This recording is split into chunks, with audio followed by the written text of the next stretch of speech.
नमस्कार, आप देख रहे हैं प्रदेश का नंबर 1 और सबसे भरोसेमंद news channel India news Haryana. मैं हूं आपके साथ भारती सिंह। सुबह के 8 बज गए हैं और आज एक बार फिर हम आपके लिए लेकर आए हैं हरियाणा के प्रतिष्ठित अखबार आज समाज की सुर्खियां। कल का दिन भी खबरों के लिए बहुत खास था, चाहे फिर वो 18 साल से ऊपर वालों को वैक्सीन लगाने की मंजूरी हो, या फिर दिल्ली में फिर से लॉकडाउन, या फिर कोरोना के चलते बीजेपी की रैलियों में 500 लोगों के शामिल करने का फैसला। इसके अलावा और भी बड़ी खबरें आज समाज अखबार ने प्रकाशित की हैं। आज समाज अखबार ने कल की बड़ी खबरों को कैसे प्रकाशित किया है, इस पर बात करेंगे। सबसे पहले आपको ये बता दें कि कल कौन सी ऐसी खबरें रहीं जो सुर्खियां बनी और जिन्हें आज समाज अखबार ने प्रमुखता से पहले पन्ने पर जगह दी है। सबसे पहले बात करते हैं फ्रंट पेज की। फ्रंट पेज पर आज समाज अखबार ने कई बड़ी खबरों को प्रकाशित किया है। लीड स्टोरी के तौर पर कोरोना संकट के बीच पीएम मोदी ने 18 साल से ऊपर वाले सभी लोगों को वैक्सीन देने का फैसला लिया है। इसके अलावा दिल्ली में कोरोना मरीजों की संख्या में बढ़ोतरी के चलते 6 दिन का लॉकडाउन लगा दिया गया है। इसके साथ ही पंजाब में भी जारी नाइट कर्फ्यू की टाइमिंग बढ़ा दी गई है। वहीं उत्तर प्रदेश में हाई कोर्ट के लॉकडाउन के फैसले पर योगी सरकार ने लॉकडाउन लगाने से इनकार कर दिया है। इन खबरों के साथ साथ बंगाल चुनाव को लेकर भी खबर प्रकाशित की गई। बंगाल में कोरोना के खतरे को देखते हुए बीजेपी अब 500 लोगों के साथ रैलियां करेगी। बीजेपी की रैली करने के फैसले से नाराज लोगों ने सोशल मीडिया के माध्यम से बीजेपी पर जमकर भड़ास निकाली। इन सभी खबरों से इतर जम्मू कश्मीर में एनकाउंटर की भी खबर सामने आई, जहां सुरक्षा बलों को आतंकियों के छिपे होने की खबर मिली थी, जिसके बाद सर्च ऑपरेशन के दौरान सुरक्षा बलों ने शोपियां में एक आतंकी को ढेर किया। इस पेज पर सबसे नीचे जाने पर हमें दिल्ली सरकार में घोटाले की खबर भी पढ़ने को मिली। दिल्ली सरकार की एक स्कीम में करीब 207 करोड़ रुपए की हेराफेरी का मामला में सीबीआई ने केस दर्ज किया है।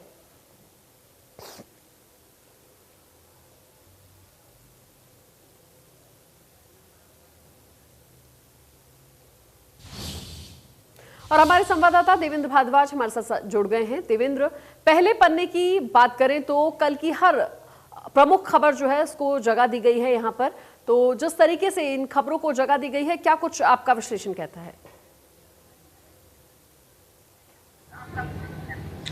देखिए, बिल्कुल जाहिर सी बात है कि आज समाज अखबार में उन खबरों को प्रकाशित किया गया है जो देश प्रदेश के अलग अलग इलाकों में घटित हुई हैं, और इसी को लेकर जिस तरह से हरियाणा जो मुख्य पेज है, मुख्य पृष्ठ पर पहली जो बड़ी खबर है और करीब 8 कॉलम की एक खबर है, जिसमें अब 18 साल से ज़्यादा उम्र के लोगों को भी टीकाकरण लगाया जाएगा, टीकाकरण किया जाएगा, कोरोना वैक्सीन लगाई जाएगी।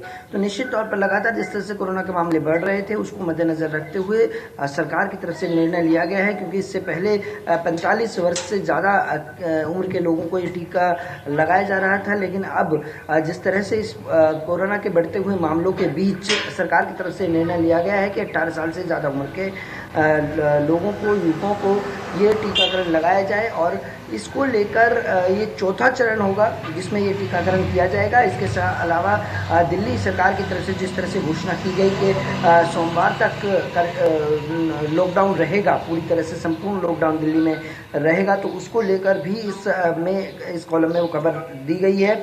इसके अलावा जो देश फिर लॉकडाउन की तरफ है, इसको हेडिंग बनाया गया है, और जिसमें खुद पंजाब के मुख्यमंत्री और तमाम लोगों के वर्जन हैं, जिसमें साफ तौर पर देखा जा सकता है कि किस तरह की परिस्थितियां बनी हुई हैं, क्योंकि अकेला हरियाणा, पंजाब, दिल्ली या दूसरे जो लगते हुए राज्य हैं वो ही नहीं, बल्कि अलग अलग देश के अलग अलग इलाकों से जिस तरह से कोरोना के पॉजिटिव मामले निकल कर आ रहे हैं और बड़ी संख्या में मामले निकल कर आए हैं, तो निश्चित तौर पर ये गंभीर है, और इसी को मद्देनजर रखते हुए ये खबर लगाई गई है। करीब 5 कॉलम की खबर है, जिसमें ये बताया गया है कि किस किस जगह पर कितने मामले निकल कर आ रहे हैं और किस तरह से एक बड़ा कारण है। इसके अलावा आतंकी व सुरक्षा बलों के बीच जो मुठभेड़ हुई है, इस खबर को भी 4 कॉलम की खबर लगाया गया है, और दिल्ली हाई कोर्ट ने जारी की है जो कार्रवाई की गई है उसे स्थगित किया गया। इसके अलावा सीबीआई ने दिल्ली सरकार में एक मामला दर्ज कराया गया है। सीबीआई ने ये मामला दर्ज किया है, जिसमें 207 करोड़ रुपए की हेरा फेरी का ये मामला था। काफ़ी समय से ये चल रहा था, और उसी को इस खबर को भी यहाँ प्रमुखता से जगह दी गई है।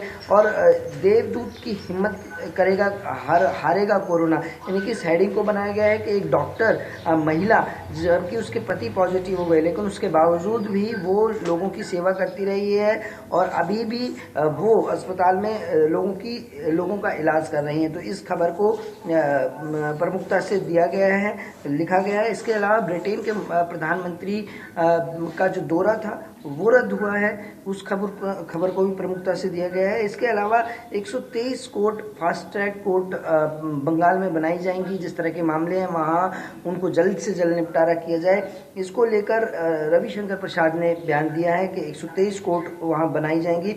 और पूर्व प्रधानमंत्री मनमोहन सिंह एम्स में भर्ती हुए हैं, उनको भी कोरोना पॉजिटिव पाया गया है। तो इन तमाम बड़ी खबरों को यहाँ जगह दी गई है। और एक राजनीतिक गलियारे से भी एक खबर है, क्योंकि जिस पर लगातार सवाल उठते रहे कि पश्चिम बंगाल में क्यों नहीं कोरोना है, तो उसको लेकर अब बीजेपी ने साफ कर दिया है कि सिर्फ और सिर्फ 500 लोगों की ही रैलियां वो करेंगे, क्योंकि प्रधानमंत्री नरेंद्र मोदी की आगामी 24 तारीख की कई रैलियां थी, लगातार 4 रैलियां थी। तो उसमें अब इस तरह की रैलियां जो होंगी उसमें सिर्फ 500 लोग ही शिरकत कर पाएंगे। तो इन तमाम खबरों को यहाँ जगह दी गई है। और ये मुख्य पृष्ठ है हरियाणा का, जहाँ आज समाज अखबार ने देश के अलग अलग इलाकों में जो खबरें थी, जो बड़ी खबरें थी, उनको यहाँ जगह दी है। जी देवेंद्र, आप बने रहिए हमारे साथ। अब बात कर लेते हैं तीसरे पन्ने की, यानी वो पन्ना जहां हरियाणा की बड़ी खबरों को प्रमुखता से जगह दी जाती है। इस पेज पर सबसे पहले सड़क हादसे में 3 लोगों की मौत की खबर है। कैथल में सोमवार को जिंद रोड पर सिरसा ब्रांच नहर के पास एक गाड़ी पलटने से 3 लोगों की मौत हो गई, जबकि 3 लोग गंभीर रूप से घायल हो गए। इसके बाद कोरोना की टेस्टिंग को लेकर स्वास्थ्य मंत्री के फैसले की खबर है। अनिल विज ने कहा है कि कोरोना के लक्षण वाले सभी लोगों का कोरोना टेस्ट किया जाएगा। वहीं पंजाब हरियाणा हाई कोर्ट के एक शादी के अवैध करार देने की भी खबर है। कोर्ट ने मुस्लिम लड़की की हिंदू लड़के से शादी को अवैध करार दिया और कहा कि दोनों लिव इन में रह सकते हैं। कोरोना संकट के बीच वैक्सीन की कालाबाजारी भी जारी है। इस खबर को भी आज समाज ने प्रमुखता से प्रकाशित किया है। पंचकुला में एक फार्मासिस्ट को क्राइम ब्रांच ने रेमडेसिविर इंजेक्शन की कालाबाजारी के आरोप में गिरफ्तार किया है। आरोपी शिव कुमार बहादुरगढ़ जिले का रहने वाला है। वहीं इस पेज पर सबसे नीचे जाने पर चीफ सेक्रेटरी के घर में घुसपैठ की खबर है। एक महिला सुरक्षा कर्मियों को चकमा देकर चीफ सेक्रेटरी के घर में घुसने की कोशिश की।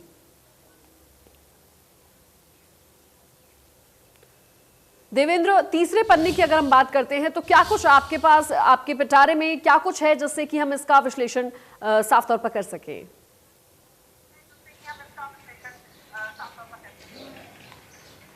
देखिए, बिल्कुल जो हरियाणा का पेज है, तीसरा पेज है आज समाज अखबार का, उसमें बन भोरी मेले में जा रहे युवकों की कार पलटी और 3 युवकों की इसमें मौत हो गई थी। दर्दनाक इस खबर को हेडिंग बनाया गया है।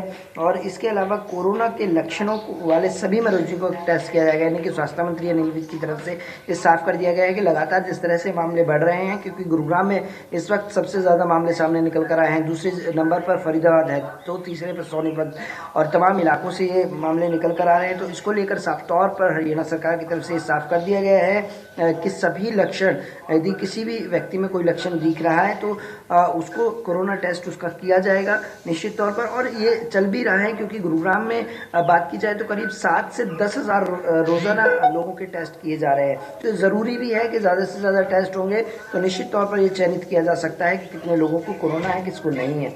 और इसके अलावा मुस्लिम लड़की की हिंदू लड़के से जो शादी की गई थी उसको हाई कोर्ट ने वैध करार नहीं दिया है और ये कहा है कि लिविंग रिलेशनशिप में रह सकते हैं आप, लेकिन ये शादी वैध नहीं है।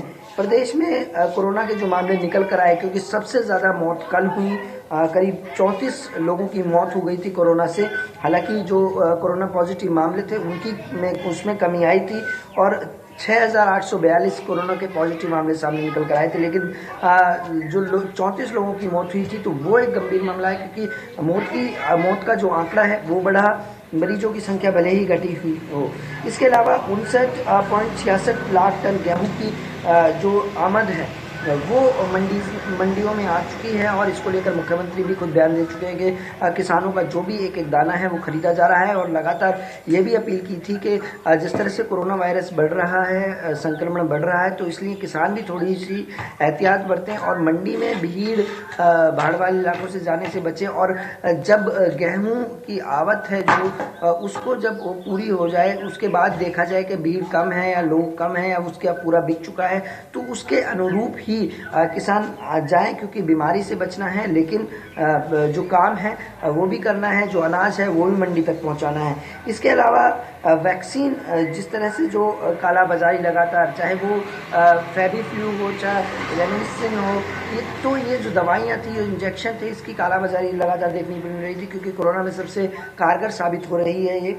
लेकिन कई हज़ार रुपये यानी कि 35-35 हज़ार रुपये के लोग इंजेक्शन बेच रहे हैं, क्योंकि इतनी ज़रूरत इसकी है, कमी देखने को मिली। लेकिन अब इसमें लगातार प्रशासन और स्वास्थ्य विभाग सतर्क नज़र आ रहा है और इस तरह के कालाबाजारी करने वाले लोगों पर नकेल कस रहा है, गिरफ्तार कर रहा है। इसके अलावा जगदीश नेहरा भाजपा छोड़कर थामेंगे कांग्रेस का दामन, इस खबर को भी यहाँ जगह दी गई है। और किस तरह से चीफ सेक्रेटरी के घर में महिला के जबरन घुसने का मामला जो चर्चा में था, उसको भी पूरी तरह से प्रमुखता से जगह दी गई है। तमाम उसमें जो पॉइंट्स हैं उसके अनुरूप ये खबर बनाई गई हैं। तो निश्चित तौर पर हरियाणा में जो अलग अलग जगहों पर जो घटनाएं घटी, जो बातें हुई, जो राजनीतिक गलियारे से बातें निकल कर आई, उन तमाम खबरों को यहाँ जगह दी गई है। जी देवेंद्र, तमाम जानकारी के लिए आपका बहुत बहुत शुक्रिया। तो ये थी आज समाज अखबार की सुर्खियां। वक्त है एक छोटे से ब्रेक का, लेकिन अगर आप देश, दुनिया और हरियाणा की हर बड़ी खबर को विस्तार से पढ़ना चाहते हैं तो आज समाज अखबार डिजिटल रूप में आपके मोबाइल पर भी उपलब्ध है। आज समाज के ई पेपर को पढ़ सकते हैं।